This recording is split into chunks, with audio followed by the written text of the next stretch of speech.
বিএনপির যে জনপ্রিয়তা এটাকে নস্যাৎ করার জন্য স্বাধীনতা বিরোধী যে জামাত ইসলাম এবং এনসিপি তারা কিন্তু একই গোত্রে গাথা, আর এরাই এই ষড়যন্ত্র করে বিএনপির জনপ্রিয়তা নষ্ট করার জন্য সর্বোচ্চভাবে চেষ্টা করেছে। আপনারা নিশ্চয়ই জানেন সোহাগ হত্যাকাণ্ড, মিটফুডের সেই সোহাগ হত্যাকাণ্ড দেখেন বিএনপির লোক, তাদের ভাগবাটোয়ারা নিয়ে এই মৃত্যুদণ্ড হয়েছে, কিন্তু তারা বিএনপির নামে চাঁদাবাজির কথা বলে সারা বাংলাদেশ প্রপাগান্ডা চালিয়েছে। সত্যিকার অর্থে আপনারা দেখলে জানতে পারেন বিএনপির একজন নেতাকে রক কেটে মারা হয়েছে, সেই কথার কিন্তু কোনো কথা নেই। গত 17 বছর আমাদের দেশে 6 থেকে 7 হাজার লোক বিএনপির মেরে ফেলেছে, অথচ আমরা দেখি না রাস্তায় এই ধরনের লোকদেরকে নামতে। এই মুনাফেক গুলা কোথায় ছিল? চরমনাই, এনসিপি, তারপর অন্যান্য বাংলাদেশের যে রাজনৈতিক দলগুলা যারা বিএনপির বিরুদ্ধে কথা বলতেছে, এই দলগুলোকে আপনারা দেখেন যে এত শত শত লোক মেরে ফেলেছে, হাজার হাজার লোক পঙ্গু করে ফেলেছে, তারা কোথায় ছিল তখন? কেন তারা রাস্তায় নামে নাই? আর এখন তারা সরকারের কন্ট্রোলে, এগুলো সরকারের নিয়ন্ত্রণে এই ধরনের অপকর্মগুলো সরকার এগুলো দেখবে। তারা বিএনপির বিরুদ্ধে কেন প্রপাগান্ডা চালিয়েছে? এটা টোটালি 100% ষড়যন্ত্র। যেহেতু বিএনপির এত জনপ্রিয় তাদের সহ্য হচ্ছে না, যার কারণে তাদের মাথা নষ্ট।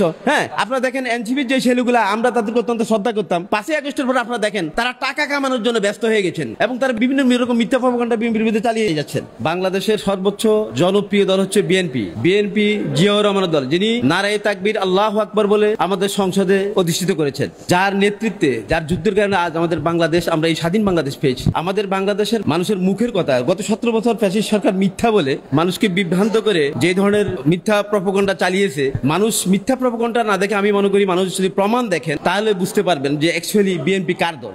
আমরা সত্যিকার একজন লিডার পেয়েছি যিনি অত্যন্ত বীরত্বের সঙ্গে স্বাধীনতার যুদ্ধ 1971 সালে যুদ্ধ নেতৃত্ব দিয়েছেন, যিনি জেড পোস্টের প্রধান ছিলেন, যার নেতৃত্বে এই বিএনপি গঠন হয়েছে। দেশের খুবই ভারাক্রান্ত সময়ে যিনি ক্ষমতা নিতে চান নাই, বাংলাদেশের জনগণ এবং বাংলাদেশের প্রশাসন সবাই মিলে জিয়াউর রহমানকে অত্যন্ত অনুরোধ করার কারণে তিনি ক্ষমতা নিয়েছেন এবং তিনি অবৈধভাবে ক্ষমতা থাকতে চান নাই, তাই তিনি জনগণের ভোটের মাধ্যমে অত্যন্ত জনপ্রিয় হয়ে উঠেছেন। তাই বাংলাদেশের মানুষ এই বিএনপি কে সর্বদিক দিয়ে দেখেছেন। এনসিপি তারা রাজনীতির কোনো জ্ঞান নাই। I saw in the television foreign reporter asking them some few easy and simple questions they failed to answer. So I believe that they don't have any knowledge about the politics. They are actually very young generation and they don't have more knowledge to telling something and also to leading Bangladesh. You wanna see after 5 August until now we never see any faithful our country. So there is a lot of problem in our country we are facing every day. আমাদের দেশে এই যে আমরা 5 আগস্টের পর যে সমস্যাগুলো দেখতেছি, তো এনসিপির নামে আমরা এত কথা শুনি কেন? মানুষ কেন এগুলো নিয়ে নামে না? তারা যে হাজার হাজার কোটি টাকা হাতিয়ে নিচ্ছে, আপনাদেরকে বুঝতে হবে যে যেহেতু তারা খুন খারাপির কোন অন্যায়ের কোন বিচার করতেছে না, এই জন্য অন্যায়। বাট তারা বিচার করো, 100 লোককে ফাঁসি দেখ, যারা দর্শন করেছে, মানুষ খুন করেছে, 100 লোক ফাঁসি দেখ, দেশ ঠান্ডা হয়ে যাবে। আমি চাই, আমরা চাই, সবাই চাই এই দেশ সুন্দর এবং সাবলীল ভাবে, সৎভাবে, ন্যায় বিচারের অর্থে পরিচালনা হোক। কিন্তু ন্যায় বিচার কোথায়? বিচার তো হচ্ছে না।